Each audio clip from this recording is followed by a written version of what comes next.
G'day there guys, it's your main man Marky, back at it again with some more Entitled Parent stories. I upload here daily, and if you don't want to miss out, then you better smash that subscribe button and turn on notifications. Anyway cobbers, it's time to sit back, relax, chuck a prawn on the barbie, and enjoy these Entitled Parent stories. Is that an injury I see on your arm? Disclaimer for sensitive people, slight violence and mentioning blood. For some background, my brother, 8, was visiting one of his friends who was 8 as well, whose mother is our entitled parent. I took him there in the morning wearing a hoodie, and when I was to take him back, I had just short-sleeved t-shirt. I had an accident on my bike, as in bicycle, a few weeks ago, and it's not that long wound on my left arm got at least a bit healed. I apologize in advance for grammar and spelling, I'm not a native English speaker. The cast are me, brother, brother's friend, and entitled mother. As I was at the entitled mother's house to pick up brother, I was asked by the friend about my hand.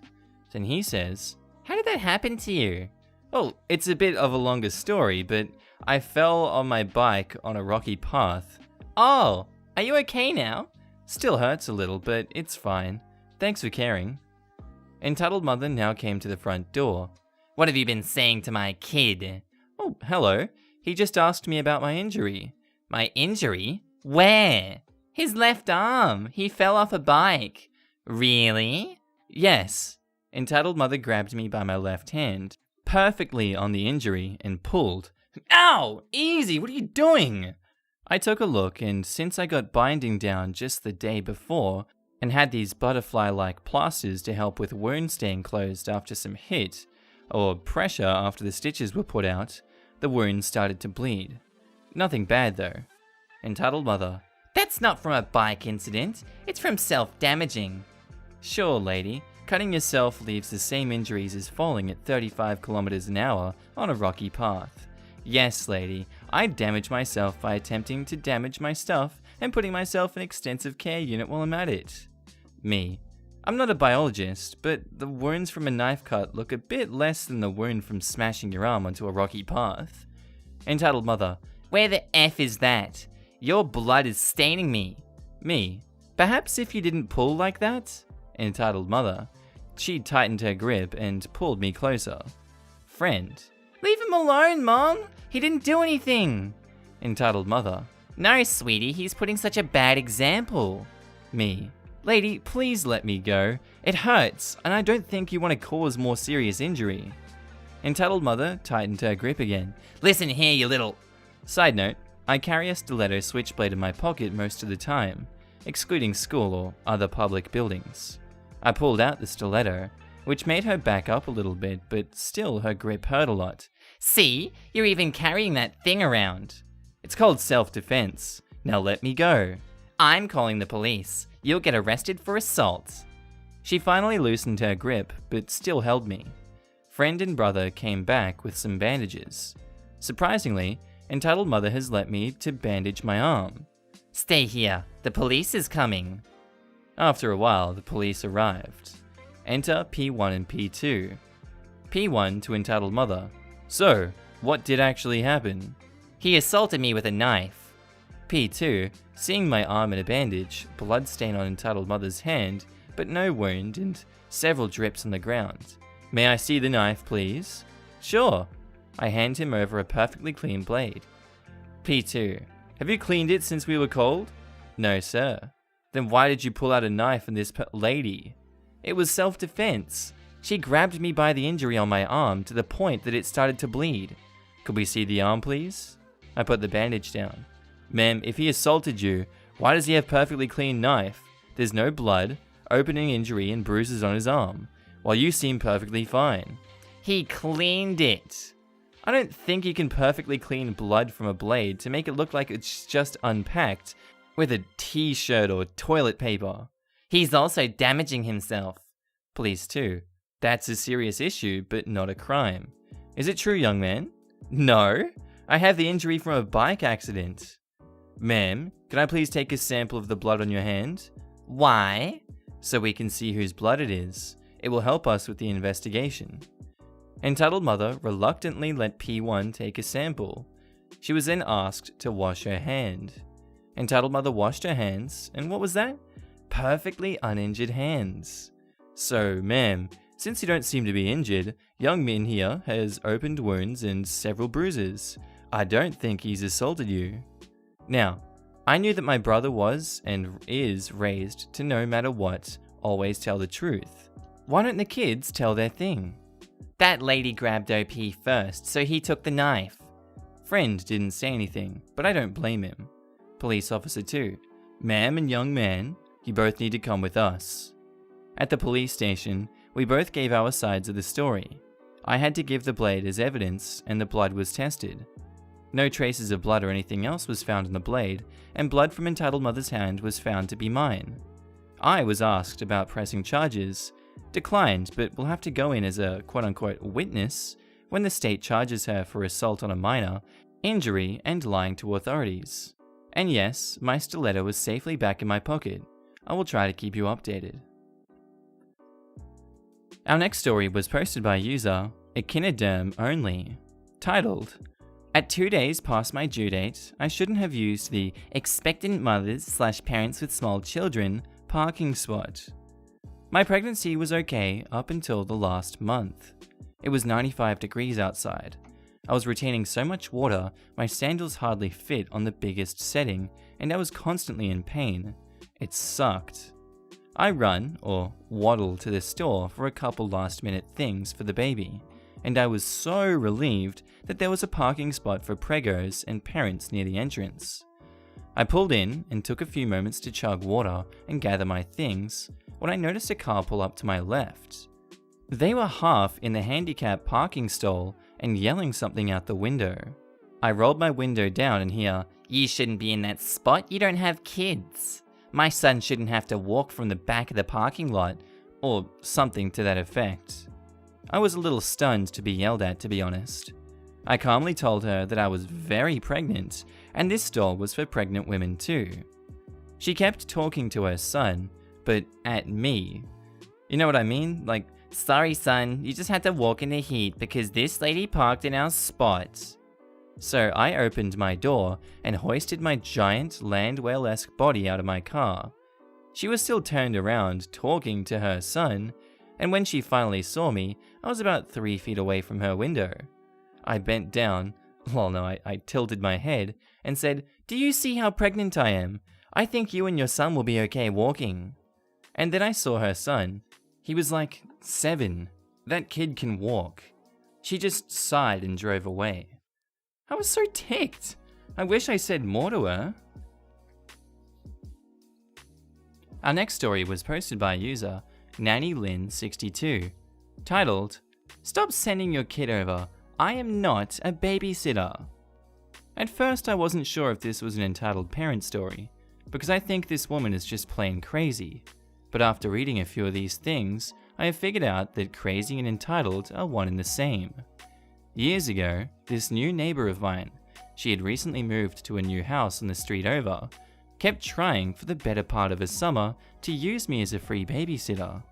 It started when her kid, who was really cute, well-behaved kid about 7 years old, showed up at my door at 7:15 in the morning. We were all just waking up and getting around, so I told him that my boys were not ready to play yet and to come back in a few hours. That is when the kid told me his mom had gone to work. This seemed a bit odd to me, so I brought him in and tried to call his mom. This was the time of only landlines. Sure enough, she was gone. So I brought him in and fed him breakfast. He stayed with us the rest of the day and he got along well with my 2 boys, who were 5 and 10. I had only talked to his mom about 2 times, so I had no idea why she would think that this was a good idea. When his mum came home, I walked him over so I could talk to her. I told her not to do it again. I told her that I would be willing to watch him on occasion if asked first, but not every day. Her response was, "Well, what else do you have to do all day?" This kind of took me by surprise. I tried to tell her that I work at home on commissions. She rolled her eyes and told me that being an artist isn't a real job. And besides, I was married, so I didn't need to work. I should have pointed out to her that she was married and working, but I felt myself getting angry and I didn't want to argue with her. "Just don't do it again," I said to her. "You have teenage kids home for the summer. Have them babysit." She frowned at me and said, "They work." I said, "So do I." Then I went home. The next morning at 7:15, the kid sheepishly shows up again. Once again, I bring him in and feed him breakfast and later lunch. Once again, I took him to his home, and once again his mother told me to please not do that again. She actually tried to tell me that it was my neighborly duty to watch him, and I told her that if she sent him home tomorrow, I wouldn't be there because of a doctor's appointment. She said that as a babysitter, I should have given her several days' notice about this. I angrily told her that I was not a babysitter, and then went home. The next morning I made my 7 a.m. appointment. Blood work, that's why it was so early. I did some grocery shopping afterward, and it was about 10 a.m. when I got home. The poor kid was waiting for me on my porch. He had been there for nearly 3 hours, and the little guy was scared and hungry. That night, when I took the kid home, I was angry. I told her how the kid was scared and alone. She actually said that she had told me I hadn't given her enough time to find anyone else, and that his being alone was my fault. I pointed at her and said, "I am not a babysitter. Don't send him over again." That night, this woman had her adult nephew call me to scream at me for not being home when his poor aunt dropped her son off. How dare I leave a small child alone like that? I told the nephew that his aunt knew I wasn't home, so it was her that left a child all alone. I said that I had repeatedly asked his auntie not to send the kid over anymore, and I was not a babysitter. This nephew freaked out at me when I said that, and I hung up on his screaming at me. This worked for 2 wonderful, quiet days. Then right back to it. I tried everything, but this woman insisted that it was my neighborly duty to babysit and would tell me as much. Finally, I decided that to solve this problem, I would just get a job outside of home and that she would have to stop. I was too much of a pacifist back then. I no longer am. I landed an interview for a position at a local library and I was ecstatic. I told the woman to keep her son home because I had arranged for my kids to stay with their grandmother while I went to this interview. The next morning, I drove to my mother-in-law's house and took my kids inside. When I went to leave, I found this woman's kid waiting for me in my car. She had actually followed me there and put her son in my unlocked car and then zoomed off while I was dropping off my boys. My mother-in-law was not the most flexible person in the world, and she adamantly refused to watch an extra kid. I had to cancel my interview. I was livid. I toyed with several ideas at this moment. I could take the kid to her job and leave him with her, or I could call the police and Child Protective Services. I really wasn't sure how stable this woman's job was, and I didn't want her to get fired.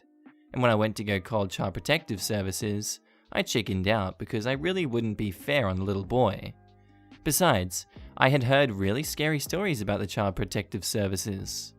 In the end, I just waited for her to come home. I left the boy at my house with my hubby. I planned on doing a lot of cussing, and I stomped over to her house and met her before she even got out of her car. I shouted at her. I told her she was dense, stupid, moronic, and crazy.